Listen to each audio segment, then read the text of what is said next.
Do we wanna get rocked? Agak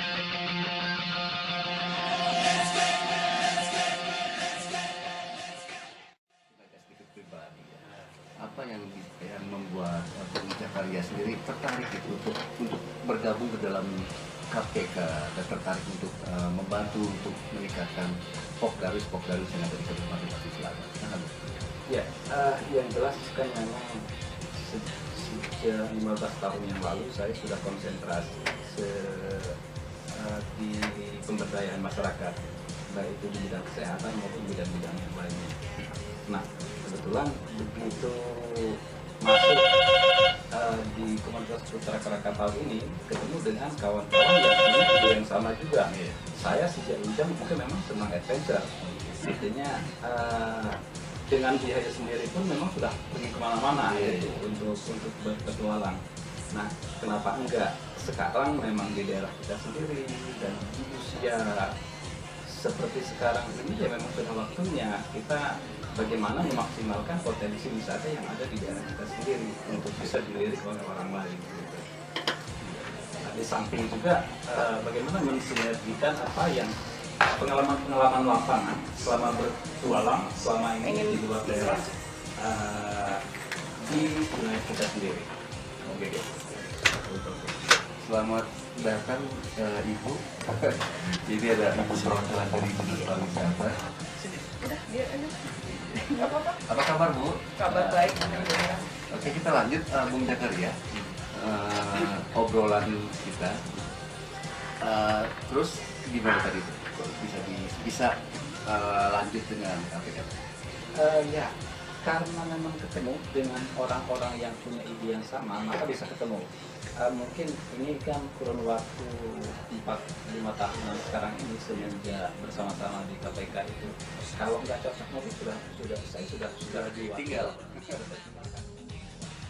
Sekarang ini kita masih menjaga komitmen bersama untuk bagaimana memberdayakan masyarakat sebagai bukan hanya sebagai objek, tetapi mereka harus sebagai subjek dalam mendukung kepariwisataan di daerah kita.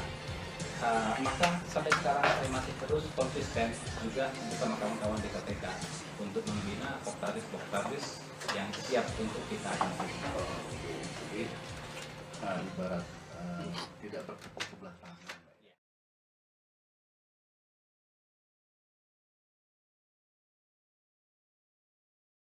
Tidak bertepuk sebelah tangan. Ya. Ternyata ketemu dengan partner yang impiannya sama. Impiannya sama. Yaitu Bung Yuda sini. Bung Yuda. Oke, kita kembali ke Bung Yuda. Ya. Bung Yuda, selama membina Pokdarwis, khususnya Pokdarwis Waikalam, kira-kira kendala apa sih yang sudah dihadapi selama ini? Kalau kendala terus terang memang karena memang semuanya serba swadaya ya mungkin semua bisa maklum juga kalau misalnya apa yang dilakukan ini masih banyak perbatasan karena memang fasilitatornya ya swadaya ya masyarakat pun swadaya tapi yang membesarkan hati ya Ikhlas ya? insya Allah ikhlas. Justru itu yang membesarkan hati kita ya artinya dengan swadayaan dia bisa membantu program itu bisa jalan. Jadi kita ibaratkan kalau misalnya memang swadaya aja kita bisa berlari-lari, ya. Kalau misalnya ada bantuan mungkin lari lebih kencang. Sebetulnya itu yang ingin saya katakan. Speednya beda gitu. Speednya beda. Karena memang ya sehebat apapun masyarakat berswadaya tetap akan sangat terbatas. Karena memang sebetulnya kita lakukan ini mengambil alih pekerjaan pemerintah. Iya. Sebenarnya pemerintah juga sudah merasa terbantu dengan kawan-kawan dari KPK dan Pokdarwis ini. Ya. Tapi juga kami belakangan sangat berterima kasih kepada pihak media ya khususnya Harian Rata Langsung. Ada kawan kita di sana, Bung Setiawan dan kawan-kawan ya. Halo, apa kabar Bung Edi Setiawan? Mudah-mudahan dia mendengar. Ini sangat support banget sama kegiatan kita ya. Karena memang landasan berpikirnya juga sama. Kita sangat meyakini isu pariwisata ini sebetulnya akan sangat bisa mengangkat tingkat ekonomi daerah. Kalau misalnya sekali lagi kalau misalnya jadi dalam terus Pariwisata ini sebenarnya isu yang seksi. bagaimana tidak seksi? Sekarang posisi kita yang di Kalianda yang merupakan jalur ya bahasa pemerintah ini kan mengatakannya sebagai Serambi Sumatera. Artinya lalu lintas Sumatera Jawa itu pasti lewat daerah kita. Kalau kita misalnya menggarap ini dengan serius, promosinya juga dikuatkan, masyarakat disiapkan, saya kira lalu lintas Sumatera Jawa ini kenapa tidak kemudian beristirahat di misalnya Kalianda dan sekitarnya, pokoknya jalur-jalur Lampung Selatan lah, saya kira begitu, yang memang di banyak titiknya itu banyak potensi wisata. Jadi uang itu akan dengan sendirinya akan datang. Tinggal bagaimana kemudian masyarakat juga bisa siap melakukan perannya dalam mengelola potensinya, pemerintah juga siap dengan perannya juga. Sehingga saya kira kalau misalnya kita digarap serius, sekali lagi, saya kira PAD itu di sektor pariwisata asal mendongkrak pendapatan PAD daerah Dari segi ekonomi kreatif ya. dari segi ekonomi kreatif, dari pariwisata dan lain sebagainya. Saya yakin kalau misalnya isu ini diterapkan dengan serius, semuanya akan bisa bergerak.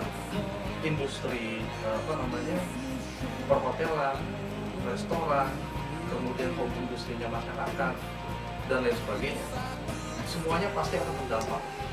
Dan saya kira ini akan menjadi sebuah lompatan barangkali ya, kalau misalnya memang pemerintah punya konsen di bidang ini. Mudah-mudahan.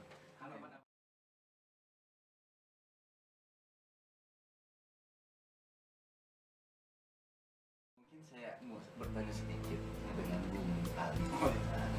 Ini kita muter-muter aja nanya ya. Iya. Nyantai aja. Kalau kita nggak muter nanti mentok lampu merah. Iya.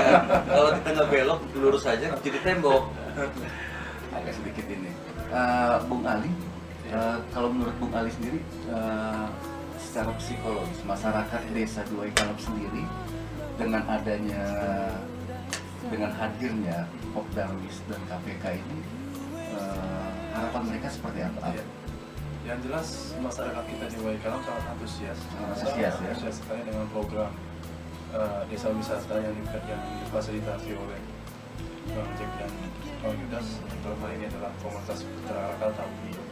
Karena memang harapan kita juga tadi sudah kita sampaikan, memang dari dulu kita berharap desa kita, kampung kita bisa menjadi desa wisata.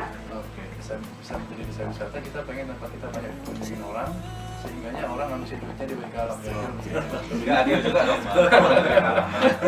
Iya. Kalau bisa ada tempat lain juga. Iya. Cuma memang diprioritaskan. Dan ini kita tambahkan juga, kedepannya memang kita sudah sepakat dengan KPK juga, kita ketika nanti kita sudah jualan, kita sudah bikin brosur segala macam, kita siap terima tamu untuk stay di Waikalam, kita akan menjadi link partner dengan teman-teman kita Pokdarwis yang di bawah, seperti yang di Canti, di Kunjir segala macam. Apabila ada turis kita yang ke Waikalam sebelum pengen ke Krakatau, maka kita linkkan dengan Pokdarwis kita yang di Kunjir ataupun di Canti. Kira-kira seperti itu. Udah berapa lama sih Bang di lokasi itu diberdayakan seperti ini? Untuk program desa wisata kita sudah 6 bulan berjalan 7 bulan yang difasilitasi oleh komunitas Putra Krakatau. Kira-kira apa yang sudah kelihatan, yang sudah terlihat? Yang jelas pertama SDM-nya, sumber daya manusia kita di Waikalam untuk masalah wawasan kepariwisataan sudah semakin terbuka, semakin menyadari bagaimana kita menciptakan mengambil peluang-peluang yang sudah ada di desa. Ini kan menghasilkan pundi-pundi uang nih, Iya. rupiah. Gimana nih sikap dari pemerintah di desa-desa tersebut? Ada nggak istilah mereka membentuk sebuah Kas desa. ada mungkin Manajemen desa. manajemennya gitu, Iya. gimana masuk kemana gitu kan? Iya. Atau jangan sampai nyibakmu, Iya. ya kan ujung-ujung kan mentah sampai situ aja kan ya. Harus jelas dan transparan. Bisa continue, ujung-ujungnya ya yang kebagian yang enggak kan? Karena gini, kalau memang itu sudah jadi objek wisatanya maju, pasti kan tidak menutup kemungkinan ada PAD desa tuh, Iya. pendapatan asli desa yang bisa dikelola mungkin untuk kemaslahatan bersama. Iya, menarik sekali ini pertanyaan. Jadi kebetulan tadi juga kita sampaikan di sini pada kesempatan ini. Jadi di desa kita kan ada, tadi sudah kita sampaikan Pokdarwis ataupun kelompok sadar wisata Wai Terjun. Dan kebetulan kita juga sekarang sedang menggagas namanya BUMDes. Badan Usaha Milik Desa. Oh, gitu. Nah, salah satu bidang usahanya adalah unit usahanya adalah kepariwisataan. Nah, nanti Pokdarwis ini kita masuk dalam manajemen BUMDes. Jadi manajemennya nanti pembagian royalti segala macam gono gininya itu dengan BUMDes. Nanti BUMDes dengan pihak desa. Kira-kira seperti Tertata ya? Iya, tertata. Sedikit saya ingin bertanya bro, Iya. dengan